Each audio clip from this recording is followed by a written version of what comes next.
Ladies and gentlemen, the webinar will start in just 5 minutes' time, so 5 minutes to the start of the webinar.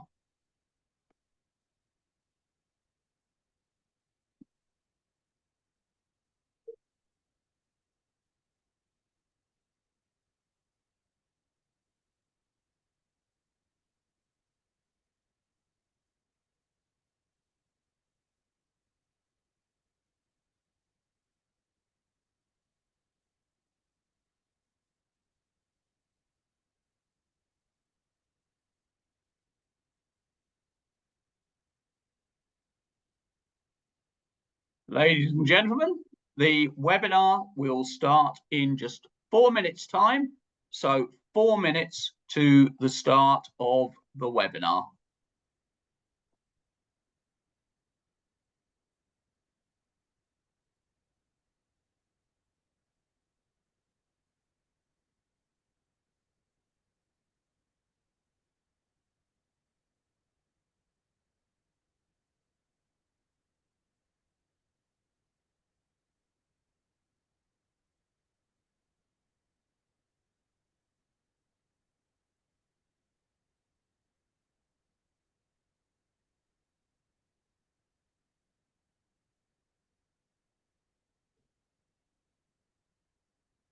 Ladies and gentlemen, the webinar will start in 3 minutes' time, so just 3 minutes to the start of the webinar.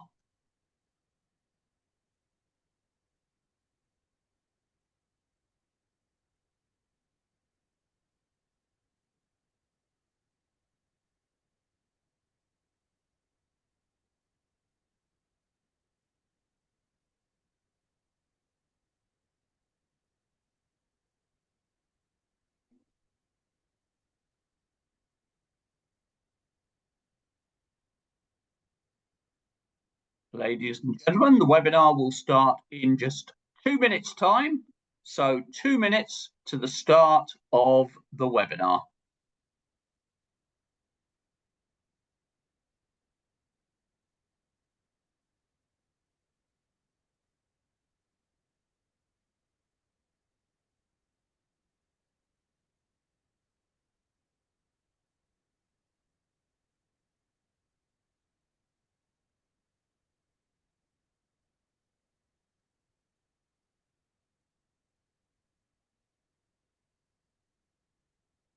Ladies and gentlemen, the webinar will start in 1 minute's time, so just 1 minute to the start of the webinar.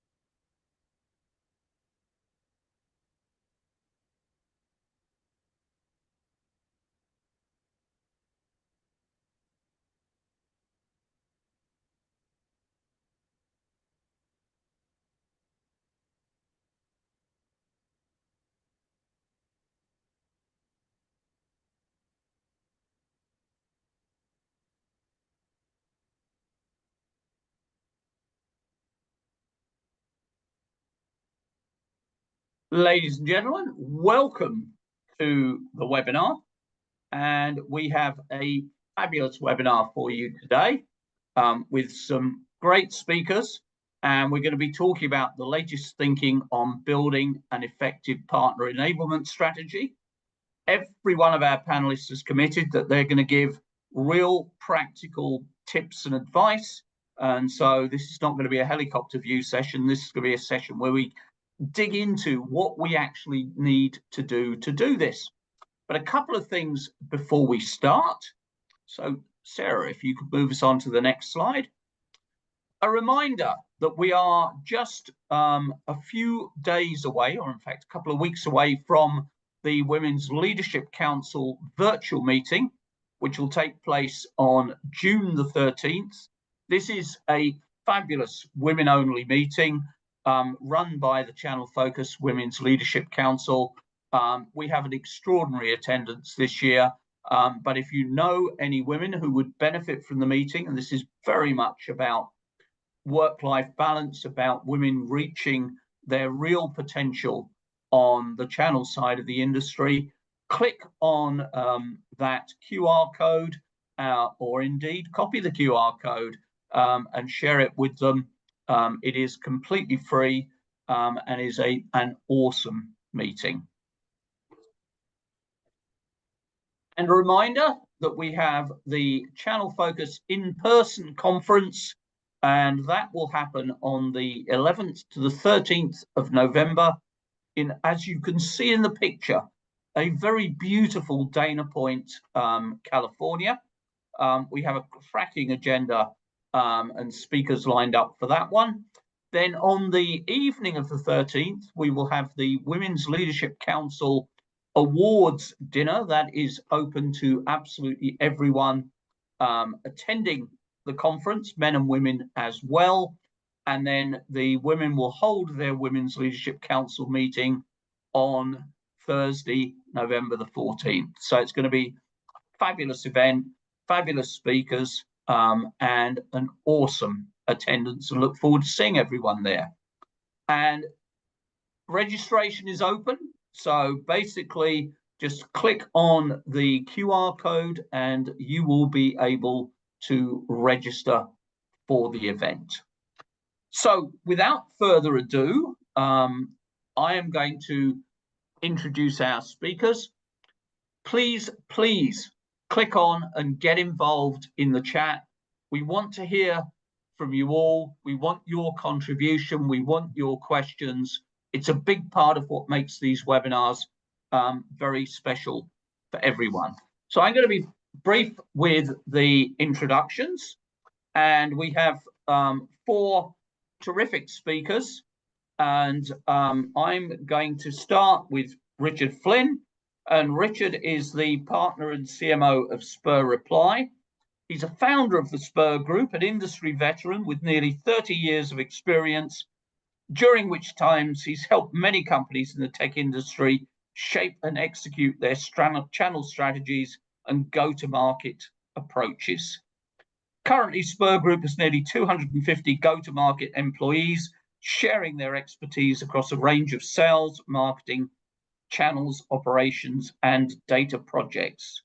Richard's a firm believer that we face a new renaissance of channel innovation as companies redefine their go-to-market approach, as cloud solutions and remote workers become the norm.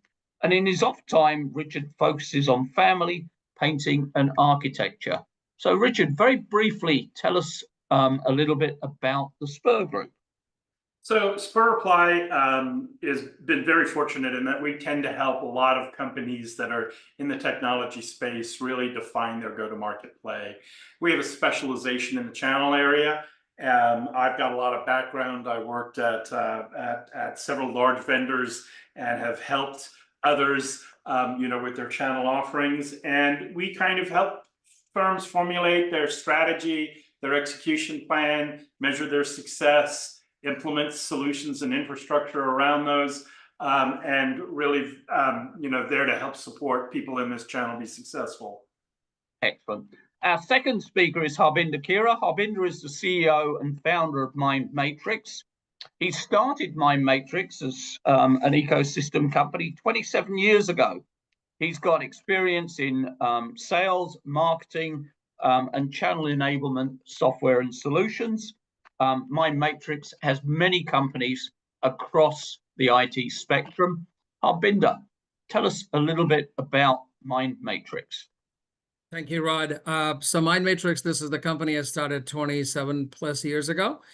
So Mind Matrix, we're in the sales ecosystem enablement platform company. So unique to this industry. So we actually provide enablement of alliance partners, referral partners, and all kinds of partners, influencer partners, but more importantly, also the enablement of internal stakeholders. So when you think about CAM, PAMs, and all the direct sellers, we're only in a platform in the industry that brings the internal sellers and the external sellers and the enablement, end-to-end enablement, all in one platform. Fabulous. And our third speaker is Matt Puget. He's the SVP of Client Partnership at Ansira. He's got 15 years experience in marketing technology. He's got deep experience across many verticals, not just the IT sector, but also automotive, retail, communications, and utilities. And he's led an impactful change in brands' partner programs to drive and incentivize desired channel network behaviors. So, Matt, tell us a little bit about Ansira. Yeah, thanks, Rod. Thanks for having me today. Just a little bit about Ansira. You know, one of our main focuses is in the channel partner marketing sector, especially as it pertains to the tech vertical. And where we do a lot of our best work is with, directly with the tech OEMs and setting up a funds management module that can be used by their internal sellers, but also the sellers within the partner network. To understand what they're looking at from an investment perspective from the tech OEM, and then ultimately how to deploy a marketing plan that's supported by those funds accordingly. So we have a team of experts that are helping every day, making sure those dollars are understood and then subsequently maximized in the market. We're super thrilled to be here with the rest of the group today and get into it. Excellent. And our final speaker is Dave Taylor. He's the CMO of InPartner. He's the 2016 Utah Business Magazine CXO of the Year. Dave is a serial entrepreneur with 5 successful exits and counting, and he's a founding team member at InPartner. So, Dave, tell us briefly about InPartner.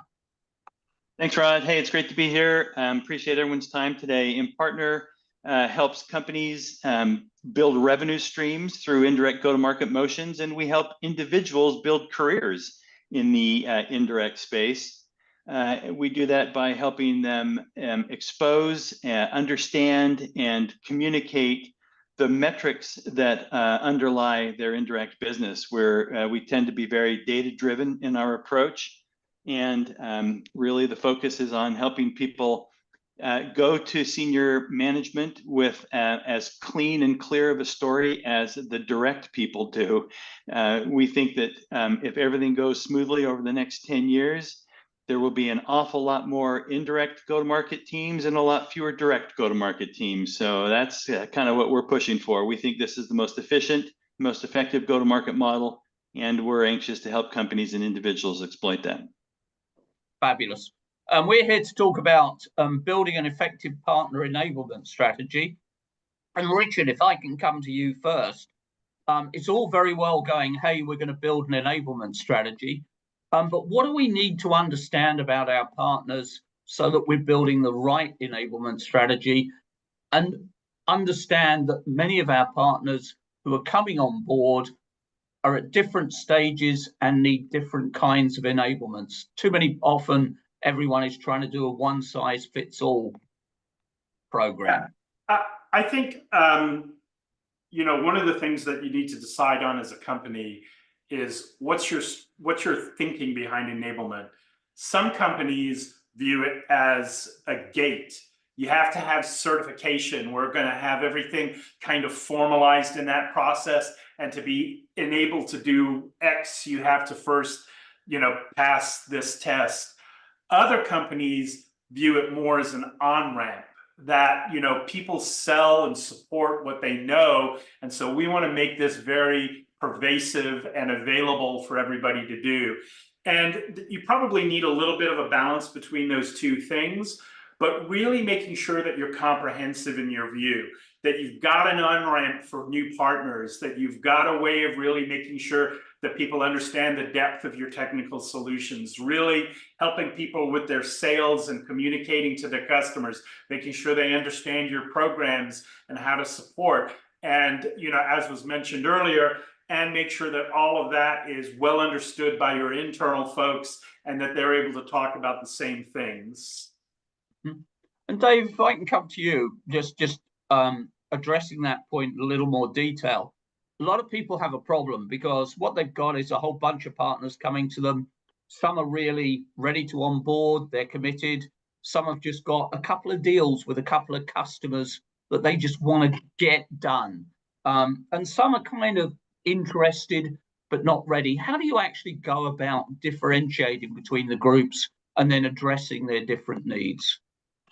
Yeah, Rod, the question that you're asking, I think, is really, really important, mostly because over the last few years, partner types have really kind of exploded. There's so many different partner types, and that's not just that's not just terminology, and they all have different goals that they come to you with, and so really a capability assessment and a deep understanding of the goal that brought them to you in the first place is critical to know kind of where they start that onboarding journey with you. What capabilities do they have? What do they lack? What are they trying to accomplish? So many companies that we work with, and I know, Richard's company is so good at helping people kind of work through these issues, but so many of the companies that we talk to have an onboarding strategy. And no matter what the partner type, no matter what their current capabilities, and no matter what their goals are, you've got these trainings and these certifications, and you got to work your way through if you want to, be in the program. I think it's so important to understand where they're headed and really provide the tools to help them get there. You said a minute ago, sometimes the process is, look, I've got a bucket full of customer names. I'm going to go to a company. I'm going to become a partner there. I'm going to sell their stuff to my customer names. And then I'm going to either linger or move to another company and sell their stuff, to my list of customers. Really, what you need to do is understand what are they driving for, and how can you get into that cycle of revenue production for them in whatever mode they want to be in. If they want to build top of funnel, great, have some good marketing campaigns loaded that can help them build top of funnel. If all they want to do is transact your product with their list of 10 customers, great, help them transact the product and then offboard them. A lot depends on where they're headed. And Matt, how do you go about understanding where they're headed? What are some specific things you should be doing so you're not expending an awful lot of energy on someone who's actually not going to do a huge amount of business with you? I think, Dave touched on it a little bit. I think it starts with a capabilities assessment. We've seen all too often partners try to get onboarded to work with a co-seller, and it's going through a traditional onboarding checklist. It's trying to register in order to beef up the partner lists, et cetera. And that's not going to add a lot of value to, niche areas of the business.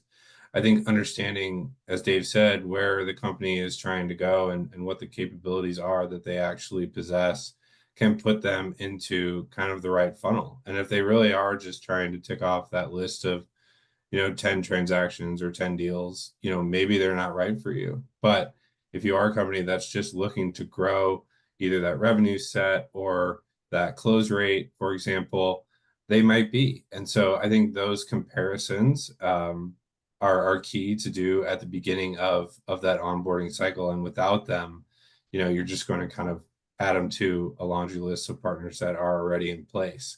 I think companies that have a clear vision of who they want to be and what space they want to play in can help inform the enablement strategy that you're developing. You can use kind of their go-to-market as a way to decide, this is actually a really good example of how we want to design a program, because they want to go and take our literature into a meeting, present it as such, and then explain their service offerings behind it as an example. And that should check a box within your partner program. And you can tell that they truly want to partner. They just don't want to take the deal that you've teed up for them. So again, I think that assessment from the start as to, what their goals are and what their true capabilities can be is all too important. And frankly, is sometimes missed as, we all chase targets. Mm-hmm. And Harbinder, we got a great question coming through from Elizabeth. How do you convince leadership without prior channel experience how important it is to tailor content for partners and different types of partners when their goal is to reuse as much as possible with various audiences due to smaller enablement teams and less resources? It's a very good question. This is so I want to answer that in a second, but one thing I want to talk about is just quickly what Dave pointed out and everybody else. And I think the important thing here is, to understand, how this ecosystem is evolving, and as we just talked about the different types, I would say the partner types have been, the lines have been blurred. So it's more become transaction by transaction. On certain deals that you are a referral partner, on something you're a co-sell partner, and some you are influencer partner or a co-service partner. Understanding how these lines are being blurred and types of most sales motions you have going on in your ecosystem, that's important. Because your content strategy, your enablement strategy has to line up with these sales motions you have in place. So that is the key. Now, when you think about enablement, it is not just the enablement of these partners, but also the enablement of your internal sellers and CAMs. That is actually one of the most important aspects that people don't really talk about. Now, in terms of personalization of content, again, let's go back to the partner attribution and partner profile. And let's think, when you're trying to build an ecosystem, what are these partners are trying to do? Some partners are in a co-sell motion, some partners are co-build, some are co-service. These are different types of partners, how they're collaborating together in an ecosystem. Now, when you think about personalization of content, you just can't use the same content or enablement tools or marketing or training for all these partners across the board. So you have to really tailor it, personalize it. And the other important aspect here is this is all about solution selling. So outcome-based selling. So you have to tailor your content based on outcome-based selling. And that is another important aspect that we're trying not to focus on, because this is how we started Mind Matrix 27 years ago as a solution selling platform.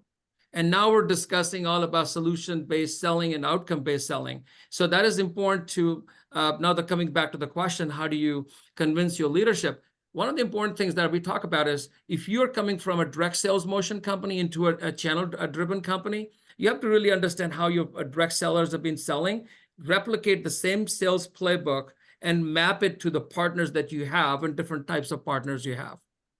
Okay.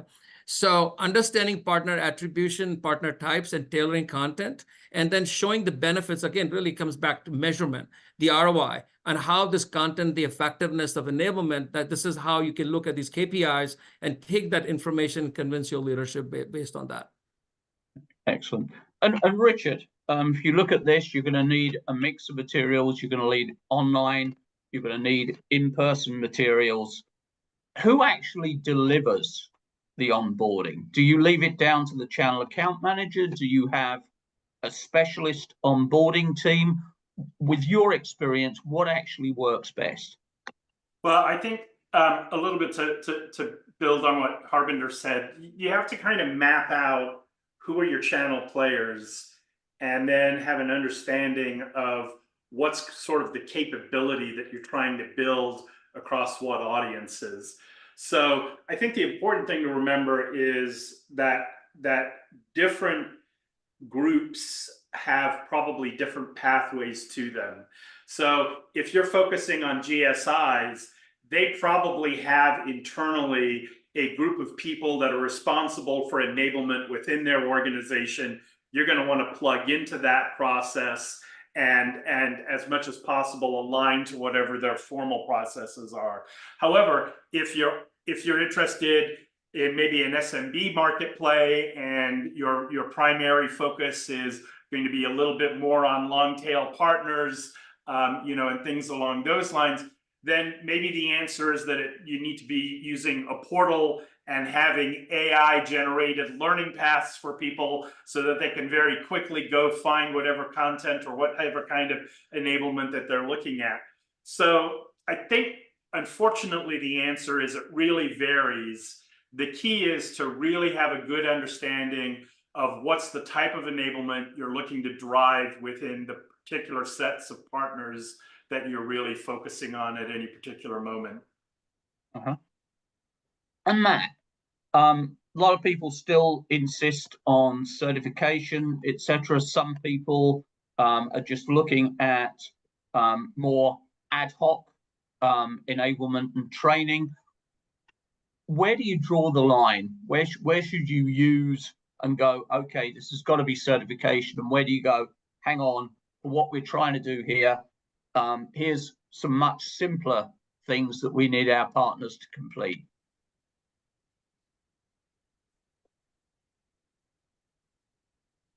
I think it's a mix of both, and you can have, varying ideas based upon the solution that you're ultimately trying to push into the market. Right now, obviously, AI is a huge focus in the marketplace. How do you, maximize that for companies and allow them to easily use it and digest it? And so if you're building out a certification plan for a new partner, maybe you have a couple of base level courses that you need them to satisfy as kind of gates, to use a term that was used earlier. But then focusing the required certification areas in kind of the niche capabilities that you want to make sure are being included in any conversation through the selling motion.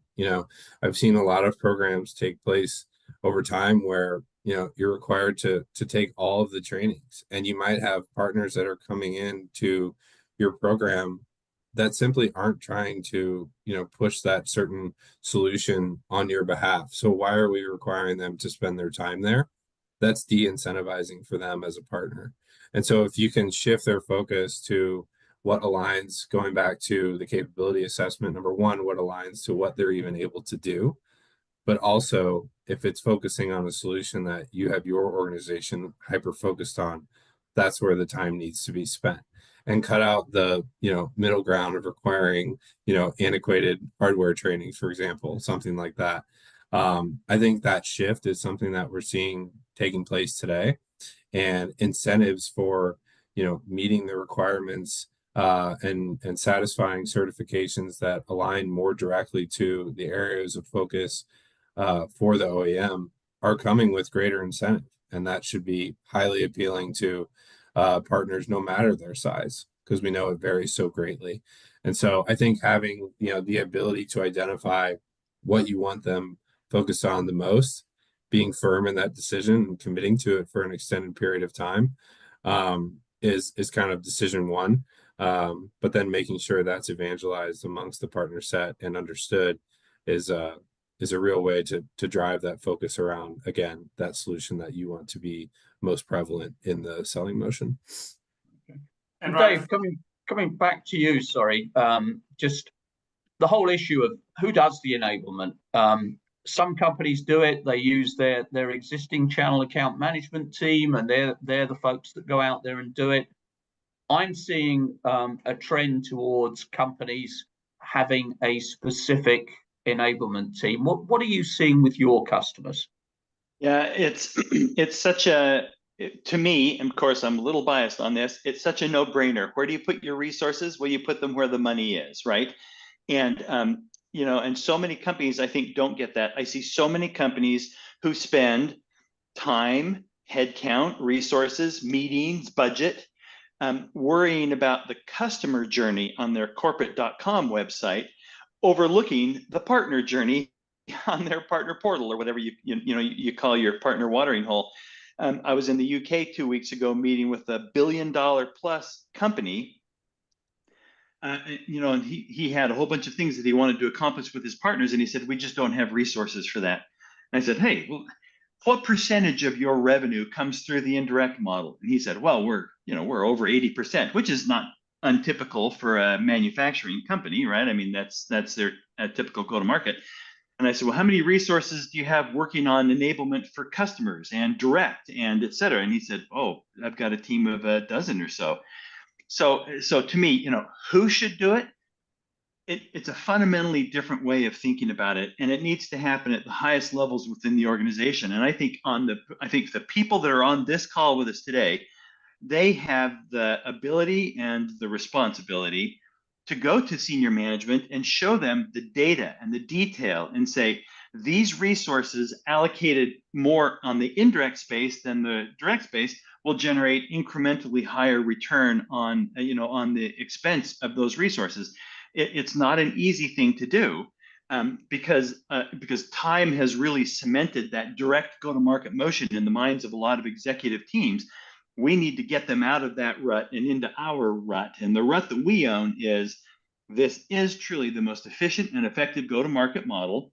Let's resource this with people and headcount, and I guess that's the same as people, and budget and processes that help enable partner onboarding, partner enablement, partner training, partner certification, partner assessment, etc. It's got to be done. But coming back to my original question, Dave, the enablement guys, are they your CAMs or are they a specialist group? I think it's a specialist group that creates the content. And I think that in the same way that you would do it on the direct side, I guess was kind of the point I was getting to, on the direct side, you probably have an onboarding team that creates content for onboarding new customers onto your whatever platform, if you're a SaaS company, right? They create it, and then you've got a team of CSMs that execute that. CSMs don't create their own onboarding content. They take the content that's been created and they have QBRs with customers to make sure they're doing well. I think the CSM role is what the CAM role or PAM role, however you call it, I think that's what it should be. They don't create their content, they don't create the process, but they execute that in a monthly or a quarterly business review with the partners that you're trying to enable. I think the other thing that builds on that, and this is particularly true with partner enablement, is keep in mind that partner enablement is an activity. It's not the outcome. And the outcome that you're really looking for is increases in sales, consumption, things along those lines. So make sure that your KPIs and your conversations and what it is that you're doing to people are shaped and focused on the business outcomes that you're doing. I mean, the reason why you want to do partner enablement, and you can quite often, demonstrate very clearly, particularly with any of the packages, software packages that are represented on this call, is that people who take enablement tend to sell more. They tend to drive consumption better. They have higher customer satisfaction, than people that don't. And if you can show that and demonstrate that to your people, then the argument of, well, should my PAMs, help people with their partner enablement? Of course, because it's going to lead to more pipeline, and that's going to lead to more sales, and that's going to lead to happier executives, Yeah. and as long as you can demonstrate that and you talk about that, then you lose a lot of these barriers, as opposed to when you're saying, we want to train, 10% of our partners on this new solution, and that's the goal. Yeah, so Rod, do you mind if I just throw one thing on top of what Richard was just saying? So I sell partnering software, but I'm also a company that partners in my go-to-market motion.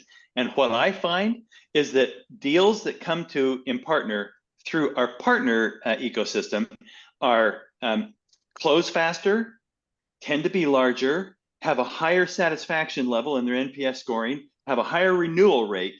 And I think that, Tyler asked a question online a moment ago, how do you communicate this? I think you have to understand the full data stack that Richard's talking about. And so many people think about, well, my revenue production here and my revenue production here. It's more than that. It's the revenue and the margin and the profit and the renewal and the sales and marketing expansion, all of those things that go together to make up the P&L. I think you have to show your executive team, here's the P&L in our direct business, here's the P&L in my indirect business. Where would you choose to invest? And almost invariably, they'll go indirect because it is a more lucrative model. Dave, I 100% agree. Hang on a go sec. ahead. I'm just trying to create a consistency here. So I've got a question for Matt, and then I've got a question for you, Harbinder. So, Matt, for you, we want our partners to do this. Is incentivizing them to do it a big part of what we should be doing? And if so, how do we actually do that? What do we use as incentives? How do we encourage them to go through the process? Yeah, I think incentivizing them is a huge part of the process. And for me, it generally goes to investment within the marketing space, but also potentially to resourcing as well. So, as decisions are made on how to joint market with one of your partners, you can decide if that should be placed in just a digital marketing space. Is it events? And then there's also the ability to stand up actual case studies, POCs, etc. together. And I think all the incentives that are being provided should be, there should be a requirement to reinvest in those ways that I just stated. So it's not simply just, pass it over to the partner, let them take that as additional margin.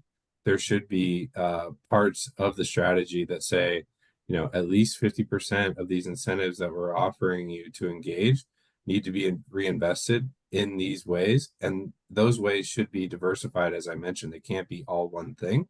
But all of that is going to help the continued evangelization of your co-sell together. And the revenue is going to go up. There's going to be time that can be spent on managing renewals, which leads to better ARR, and all the things that Dave and Richard just hit on ways to show a more robust, profitable model. I feel like can all be spurred by that initial incentivization and the requirements that you build around it. So I definitely think it's part of the answer to get these partners more highly enabled. But I do think that there should be again, those limits set within it so that they can be used in the best possible way. Excellent. And Harbinder, if you look traditionally, we've spent an awful lot of time on technical training, and we've tended to ignore things like sales and marketing training. And our sales and marketing training is all, let's be honest, a lot of it's been about my widget is better than Fred's widget because it's got X amount of speeds and feeds. What actually are the partners looking for when it comes to sales and marketing training, and what is the responsibility of the vendor there? So there's a lot of things. I just want to summarize some of the past conversation here quickly. So one of the biggest things that we see, like we're all in the platform business. We all have the tools. We're building this platform for years. The biggest problem is the partner activation and engagement. And that is the classic problem that everybody is facing. That's the big elephant in the room. We may have the beautiful training, marketing tools, content, everything in place. If partners are not even logging in or doing stuff, that is the biggest problem that we all face. And I see that a lot of our customers, partners are facing. So partner activation and engagement is one of the most critical factor, or something that we need to focus on as all our vendors. So now if you think about who are the key people responsible for that, are the CAMs and the PAMs are responsible for driving partner engagement. And a lot of our customers don't have enough people to do that. And you can automate some of that stuff. At the end of the day, you may have to actually call people to drive that partner engagement. And one of the things that we're trying to focus as an organization, that is my recommendation to everybody today on the webinar, please enable your PAMs and CAMs, make sure they have proper tools and resources in place to drive partner engagement. That is the most important thing. They need to be enabled. They need to have sales and marketing tools. They need to have training tools. They need to have partner activation tools in place and all the metrics and insight to drive the engagement. Okay. Now, coming back to the question about marketing, and obviously there's a lot of marketing. We're in the partner marketing enablement space. Yes, but one of the important things, what Matt pointed out is, incentives. Think about incentives, not at the tail end, who sells more, give them more incentive, but give them incentivized partners on the front end side to giving them, how to be a better marketer, how to be a better salesperson, how to do solution selling. So load this up in the front and the back, and really need to think about complete journey when it comes down to sales and marketing, and aligning your tools and marketing tools to go with that. Excellent. And Richard, just going back on the sales and marketing, what is the vendor's responsibility in terms of training the partners? Is it just, here's how to sell my product, or do we need to have a wider view? And on the marketing front, most partners are these days interested in marketing their overall solution. Yeah. We're part of that solution. How do we work with them on that, where we're not saying, put our logo up everywhere, we need you to just sell my product, when the partner's going, hang on, I am actually selling a solution, you're just part of that. Yeah, I think that I would break those into two separate things in terms of what you need to think about. From a sales point of view, you should absolutely be training them on how to pitch what it is that you're selling out there in the marketplace. Very similar to what you would train your internal sellers on. How do you deal with objectives? How do you identify needs? How do you have those conversations with the customers? How do you fit into a larger value stack? You know, all of those types of things are very, very important.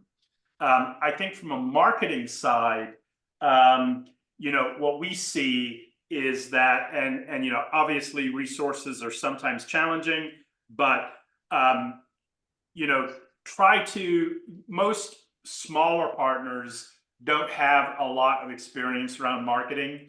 So the more that you can handhold them, develop services, provide content, share out, you know, partner ready materials that are customer facing, you know, all of those types of things are important. So I would argue it's a little bit less teaching them how to fish and a little bit more handing them fish in the marketing space. Whereas in the selling space, it's the exact opposite. And Matt, if I can bring you into this for a moment, how do you measure what the partner's doing, how engaged they are with your enablement process? What are the sorts of things you should be looking at?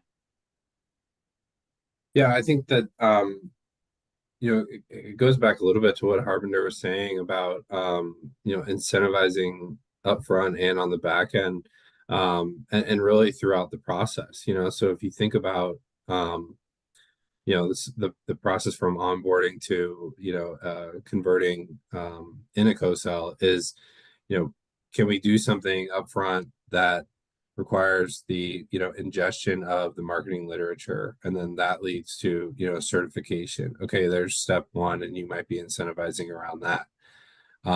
You know, a customer meeting where some of that literature is shared and delivered in a way that, as Richard mentioned, you know, they've been trained to do from a selling perspective. You can figure out a way to measure that, and there's another incentive. If that leads to a deal registration that the indirect seller is, you know, verifying that this was partner led, there's another one. And then ultimately you can capture whether that deal was closed. There's obviously, you know, tons of metrics to derive around that as it pertains to close rate, et cetera. But, you know, those are some of the steps in the process that can all be measured in a quantifiable way. And you can build incentives around each of those so that you don't have, you know, that list of partners that we mentioned at the beginning of the webinar that's just trying to, you know, pick up deals that are hanging out there off of the list and gaining incentives in that way. But you're forcing the full selling motion and the right way of doing that by ladder stepping those incentives along the way. Excellent. And Dave, want to bring you into this discussion. What are you seeing your clients doing in terms of measuring what's happening in terms of partner enablement? You know, so I want to rewind just one quick second and just say, Matt made some excellent comments a moment ago about incentivizing people, and Harbinder had some good thoughts on that as well. I would add one thing to that, which is I would want people to think micro incentives. You know, a broad incentive program is like saying to your teenage kids, don't you want to graduate from college with a really good degree? No, not right now. Right now, I want to go out with my friends, right? You know, it can't be such big goals that it's not achievable. It has to be micro incentives, and the more you know what it takes to get a partner profitable, to get a partner revenue producing and profitable, the easier it is for you to say, okay, out of my last 20 partners that we onboarded, the ones that did this one specific thing made more revenue in their first 6 months than the others did. What's that one thing? I don't know. You have to figure out what that is, but motivate these micro incentives. So rather than saying, you know, here's a spiff for your first deal that you close, say, here's a spiff for the first phone calls that you make. Here's a spiff for the first demo that you book. Here's a spiff for the first opportunity that you create in my deal registration process, whatever that may be. Try and break it down into a specific set of footsteps that you want to get your partners into to kind of step down that path. I think that's a big deal. The other thing, Rod, that you're asking about, what are we seeing people do? I think we're seeing people recognize more and more the different, I was going to say different types of partners, but that's kind of not what I mean. I mean, the different goals that partners have. We talked about this earlier, but really some partners, Harbinder talked about how to enable the marketing, and Richard talked about how to enable the marketing. You know what? Some partners don't want to. We used to call it through channel marketing. Now, a lot of times it's for channel, on behalf of channel, despite channel marketing, right? And so you need to kind of understand what it is that they're trying to do. If a partner comes to you with a set of 10 customers and they want to sell your gear to those 10 customers and then move on, please don't waste your time with a lot of enablement. Don't waste your time with a lot of that. Just help them close those 10 deals and then offboard them and move on. When you get your hands on a partner, and they're rare, that wants to help grow your business as they build their business, that's where you invest your enablement dollars. And that's where you try and motivate these micro incentives. And you say, look, I'm going to treat you as if you were a new salesperson that I brought on as a direct salesperson, enterprise class salesperson that I brought onto my company. I'm going to work with you in the same way. Enablement, training, incentives, assistance. I'm going to have you shadow me on my first 5 deals so that you can see how it's done. And that's, I think, probably what we see most of all in this space right now is people recognizing not just partner types, but really what is the goal? What's the objective that the different partner types bring on?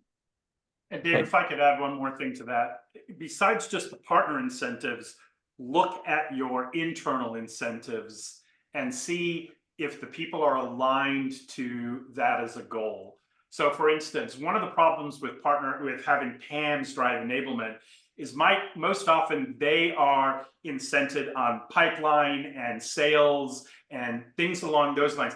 So do they want to invest a lot of time building up a partner to generate sales?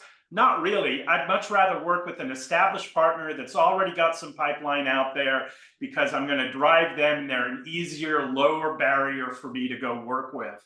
So that's a great example of if the incentives are only tailored to one thing, you're probably getting that behavior. So make sure, and that's true also with like your distribution programs, make sure that it's about growing the number of active partners, that it's about making sure that they've got a minimum threshold that their partners are hitting in terms of revenue.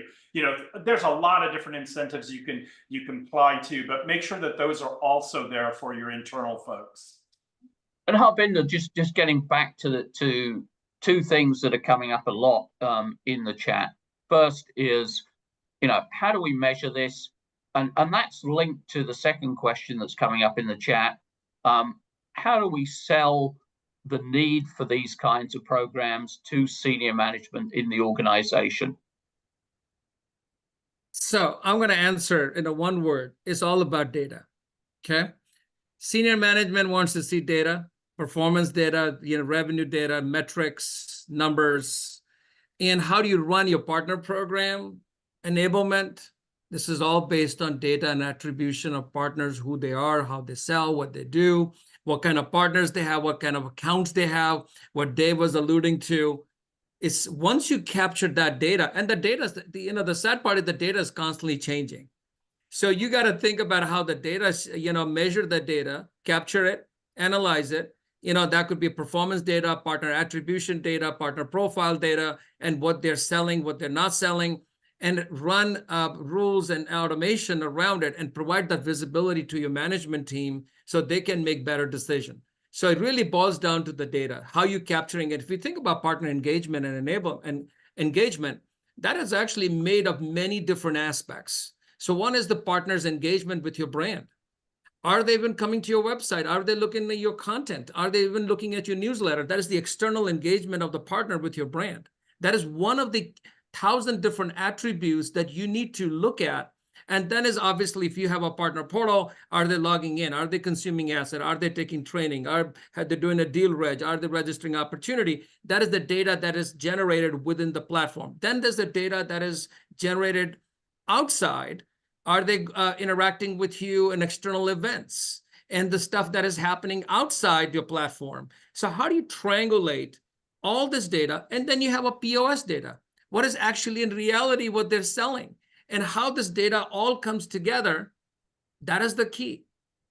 So it really comes down, and then you have to, that's how you measure partner engagement. And the nice thing is you can start measuring it, and that is, instead of being more reactive, gives you more proactive data. Then you can see the trend and say, this partner is actually, it's not going to sell because they're not focusing on it. So one of the things that we have done and trying to do, and this is for the audience, so we try to look at partners' attribution, what they do on LinkedIn, partners' website. So for example, on partner's website, that partner says, I'm going to sell in manufacturing space.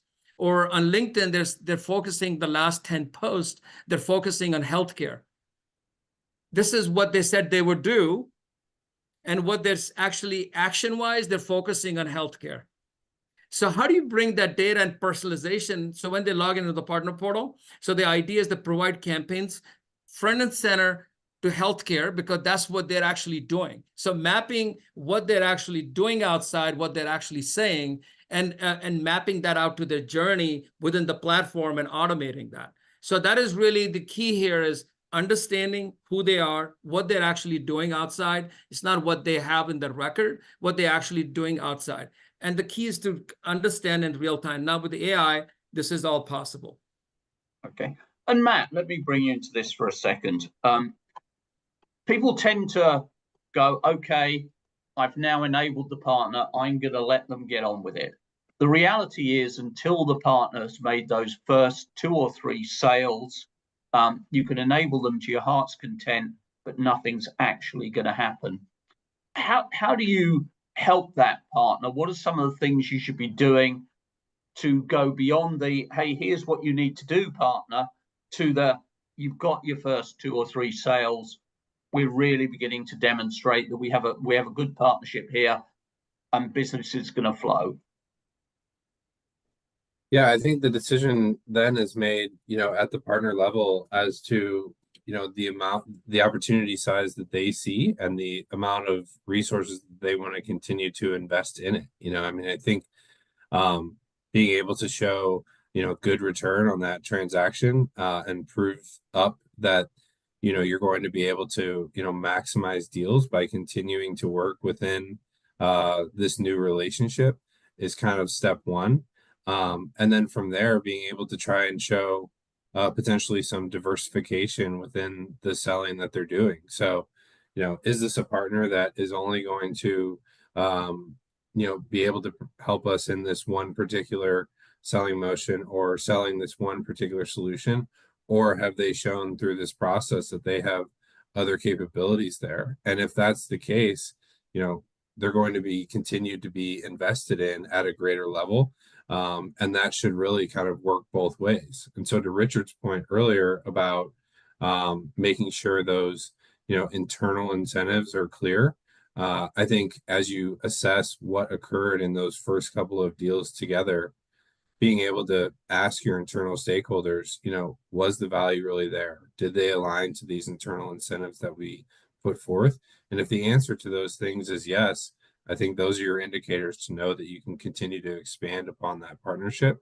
Because it's not always going to be the case. Like there's going to be situations where, the answers to those questions are no. And, the value wasn't really proven through. And, and if that's the case, maybe that's all right. And you've identified that they're willing to do these couple of things. That's still of value to us, but let's kind of keep them in this lane and, focus some of those additional resources elsewhere. But being able to make that decision and delineation, especially for some of our smaller partners that aren't sure where to spend their time, is hugely important to success. Mm-hmm. And Richard, what we keep, because I think I'm unique in that we don't sell a technical solution. We don't. But if you don't have a PRM, get a PRM. That's your first step down this path. And you probably have Salesforce at your location, wherever it is. These PRMs work with Salesforce in a great manner, but this will let you get the data to measure. They will keep your teams on track with what are the things to do. It'll keep you orchestrated internally. It'll give your partners the measurement. It creates content portals for you to be able to serve all this stuff up in. And there are great packages, including the ones that are here, in this call, that can do that at a very low price point, and will amplify your ability to not only do partner enablement. And so for many of you, if you don't have one, that's probably your first step to get some sort of actionable result. Okay. And Richard, let's get granular. I'm looking at enablement. What are the 3 or 4 things I should be measuring where the data is relatively easy to get hold of and it can begin to build a picture of what's actually happening? So I think there are 2 that I would say are internal and 2 that are external. So the 2 internal ones is I would look at what's the usage of your content, because you're probably building more stuff than people are using. And so if you've got limited resources, understanding usage and how to focus on things is probably helpful. Secondly, I would look and measure how easy is that content to find in your portal or other type of thing, and potentially tie that to making sure that you've got an AI-driven search engine that can help people find this type of stuff, because you're probably also building a lot of great content that just people can't find. I think that externally, I think that what you want to focus on is a measure that shows and compares people who have gone through enablement and people who have not gone through enablement, so that you can have that discussion and show how that impacts customer sat, how that impacts sales volumes, how that impacts, the other more traditional business, measures, moving forward. And then, as odd as this sounds, the other one that I think ties to this is, something that shows customer satisfaction with partners. We've been doing this for a long time, and almost inevitably, you find the customer satisfaction reports that a lot of vendors do report out that partners generate higher customer satisfaction than their own internal sellers. And so the internal bias is that these people don't understand our solution, we can't control the sale, we can't do all sorts of other things. But if you show that you actually get better, stronger wins with customers through partners, then you can tie that into building the reason and the rationale as to why this is a preferred channel for your efforts. Okay, we're almost Well, out that of customer time, so satisfaction, come just one thing to add to everyone. that. Go on, Richard, go on. like that customer satisfaction is so key in your example, because you talked about being able to control the deal. You might not have full control of the one that's right in front of you, but continuing with that customer satisfaction and the value that the partner is adding is going to unlock so much more in the future. Whereas you might be at a stopping point if you don't have a high customer sat score, even though you were in control of that one initial deal. So it's an unlocking mechanism to the future. I think it's a great point. Cool. So going to go through everyone very quickly, and ask the same question of each of you. And we're almost out of time, so brief answer. So Dave, what if you're looking at partner enablement, what's the biggest thing we should be doing that you see so many people actually missing? Well, how could I ever argue with Richard saying get a PRM? How could I ever argue with? I'm just kidding. I'm only joking. Rod, as I kind of think through the whole discussion that we've had, the one thing that I would recommend people to do, and it may sound really pragmatic, I apologize if it's a little bit too rubber meets the road. I think a quick conversation or a long, deep conversation with senior management to align on a set of KPIs that you want to be measured to. I think I've seen so many comments and so many questions I've heard about how do we get senior management to think this and to do that. And really, I think they want to be aligned with you. I think they don't necessarily understand the model. If you've ever worked at a company that has a channel first leadership team versus a not channel first leadership team, you know what I'm talking about, because there's such a huge difference. I recommend that you sit down with the executive team, you align on a very specific set of KPIs where you can say, okay, if I deliver on this set of KPIs, 5, 6, dozen, whatever it may be, then will we have the gold star on our foreheads, and will we be the ones that you want to invest in going forward? And then I think if you get that buy-in, then all of the other things fall into place. You get the head count, the resources, the budget to build the enablement tools and the enablement process, and hire the people to actually run the enablement. So I think you've got to get that agreement in place with the executive team. Harbinder, same question to you. I agree with Dave 100%. You got to have metrics defined so you can convince the management the value of partnerships. And again, it helps increase the NPS score. David, you dead on. So now another thing I want to add here is a couple of things. Number one, the key is understanding partners. When you think about the profile, the attribution, who they are, the sales motion, this comes down to data. Please focus on it because the data is changing. Have a system in place. You're trying to get to know them. The other part is partner feedback. You need to talk to partners, get feedback from them, understand what they want, they don't want. And this is not a one-time thing. It is one of those things we got to be in touch with the partner and understand that, improve the partner journey.